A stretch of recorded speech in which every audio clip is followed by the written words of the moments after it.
sükun dediğimiz şey neydi peki? Ve cezimli olarak gelen vav ve ya harfleridir. Hocam, gülün hocam. Evet.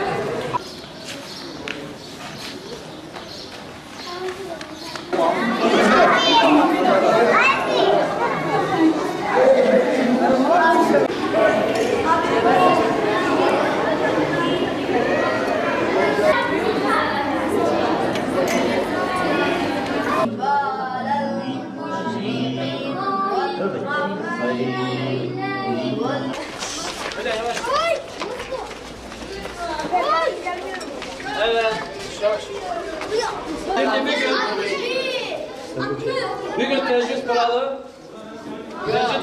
kuralını uygulayacağız.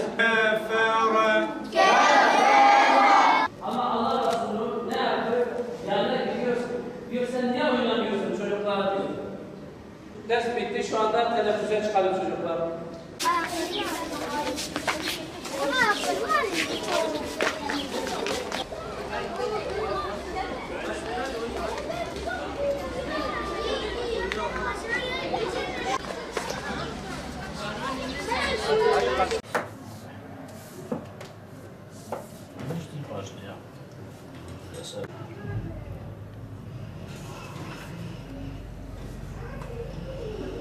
Bu hafta camiler ve din görevlileri haftasıdır. Her sene Diyanet İşleri Başkanlığı bu haftayı tertip etmekte, programlar düzenlemektedir. Biz de bu vesileyle bu haftanın hepimiz için hayırlı olmasını öncelikle diliyorum.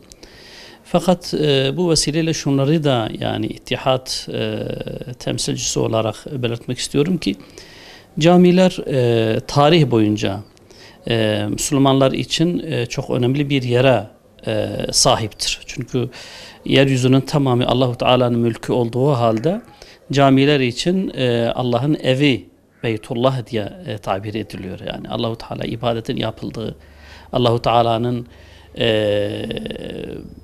kelamının okunduğu, ona kulluğun yapıldığı tahsis edilen, bunun için tahsis edilen mekanlardır, mukaddes mekanlardandır. Ve Peygamber Efendimiz sallallahu aleyhi ve sellemin hayatına baktığımız zaman bunun çok büyük bir önem verdiğini görüyoruz. Hicret yolculuğunda bile Peygamber Efendimizin cami inşa ettiğini, Medine'ye varmaz hemen caminin temelini attığını ve gittiği her yerde ecdadımız aynı şekilde camileri inşa etmişler, Müslümanların hizmetine sunmuşlardır. Camiler fonksiyonunu maalesef yani bugün artık fonksiyonunu asli fonksiyonlarını neredeyse kaybetmiş bir vaziyettedir. Bu acı bir şeydir. Çünkü camiler bir hastane, bir yerleşim alanında, bir köyde, bir şehirde oradaki yaşayan insanların bedeni hastalıkları için ne kadar önem arz ediyorsa ve nasıl hizmet vermesi gerekiyorsa camiler de Müslüman halkın manevi hastalıklarının tedavisi için birer hastanedir. Manevi hastane olması lazım.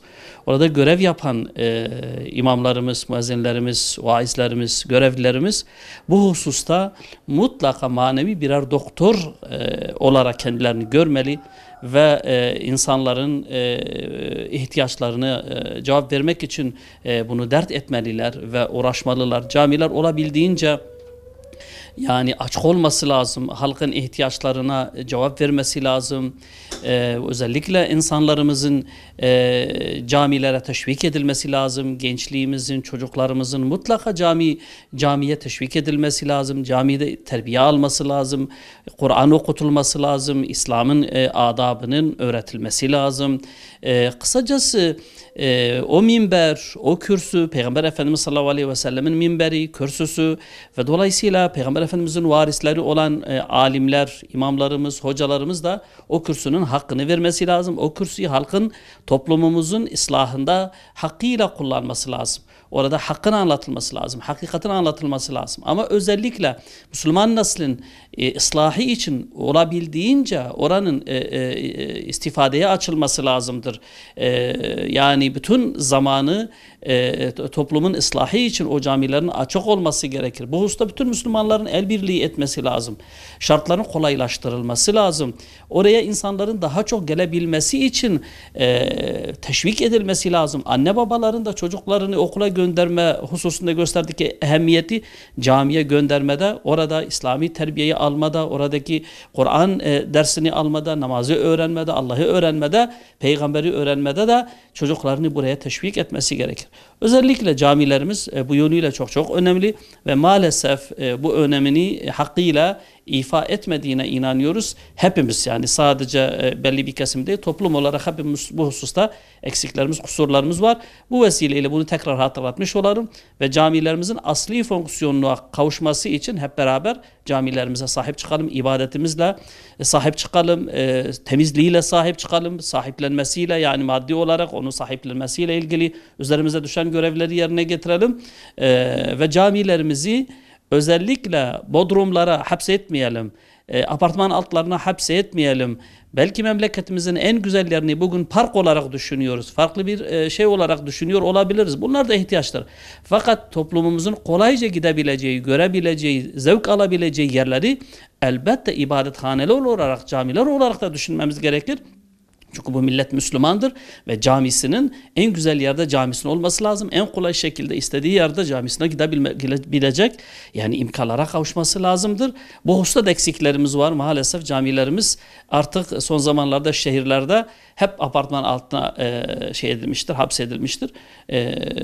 Allah-u Teala en güzel şekilde camilerden istifade etmeyi nasip etsin bize. Teşekkür ediyorum.